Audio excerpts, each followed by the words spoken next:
Hello മുത്തുമണികളെ, എന്തൊക്കെയുണ്ട് വിശേഷങ്ങൾ? എല്ലാവർക്കും സുഖമല്ലേ? ഞാൻ ഇന്ന് ചപ്പാത്തിയിൽക്കും ദോശയിൽക്കും ചോറിൽക്കും ഒക്കെ പറ്റിയ ഒരു ഐറ്റമായിട്ടാണ് വന്നിട്ടുള്ളത് കേട്ടോ. അത് ഐറ്റം വെണ്ടയ്ക്കയാണ്.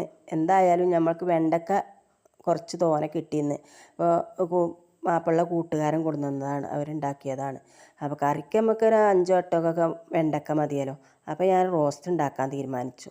അതിന് കുറച്ച് വലിയ ഉള്ളി കട്ട് ചെയ്തിട്ട് പച്ചമുളകും ഇഞ്ചിയും വെളുത്തുള്ളിയൊക്കെ ഇട്ടിട്ട് വാട്ടിയതിന് ശേഷം നമ്മൾ വെണ്ടയ്ക്ക ഇട്ട് കൊടുക്കുകയാണ്.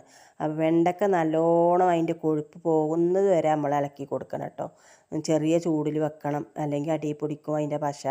അങ്ങനെ നമ്മൾ ഇളക്കി കൊടുത്ത് അതിൻ്റെ കൊഴുപ്പൊക്കെ കളയുന്നത് വരെ നമ്മൾ ഇളക്കി കൊടുത്തതിൻ്റെ ശേഷം ഒരു തക്കാളി കട്ട് ചെയ്തിട്ട് കൊടുത്തിട്ട് നമ്മൾ അതിലേക്കുള്ള മസാലകൾ ഇട്ട് കൊടുക്കണം. കുറച്ച് മല്ലിപ്പൊടി, മഞ്ഞൾപ്പൊടി, മുളകും പൊടി ഇട്ട് കൊടുത്താൽ മതി. പാകത്തിന് ഉപ്പ് ഇട്ട് കൊടുത്താൽ മതി.